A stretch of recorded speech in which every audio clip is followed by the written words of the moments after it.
Êtes-vous dans une meilleure situation qu'il y a 4 ans? La question piège posée aux Américains par Ronald Reagan, Jimmy Carter en 1980 avait coûté la victoire au président sortant. Aujourd'hui, les républicains ne se privent pas de refaire l'exercice face à un président sortant forcé de rendre des comptes à des électeurs déçus et inquiets après 4 ans de mandat et au coude à coude avec Mitt Romney dans les sondages. Le premier point fort que mettent en avant les démocrates, c'est l'assurance santé, votée après une longue bataille en mars 2010 et avalisée par la Cour suprême en juin dernier. La réforme garantit une couverture maladie à 31 millions d'Américains qui en étaient dépourvus. Mais son coût, initialement chiffré 940 milliards de dollars sur 10 ans et déjà jugé exorbitant par les républicains, a été sérieusement revu à la hausse par le Congrès en mars dernier.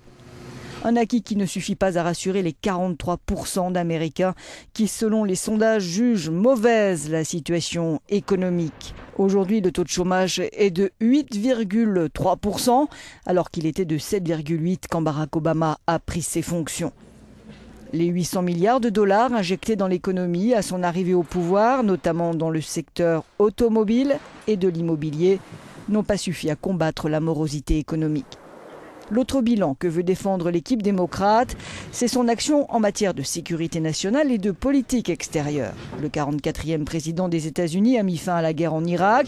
C'est lui qui a décapité Al-Qaïda en éliminant Oussama Ben Laden en mai 2011 au Pakistan. Et l'armée américaine est en train de transférer les responsabilités aux forces afghanes avant son retrait d'ici 2014.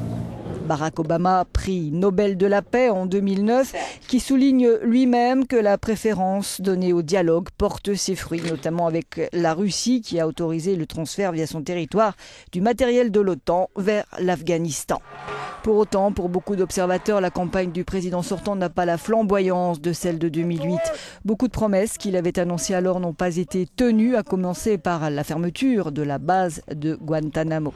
À l'heure de ce bilan, on préfère donc évoquer l'avenir. En avant, c'est le slogan de cette campagne. Pour la gagner, Obama va devoir dire aux Américains où très exactement il entend les mener.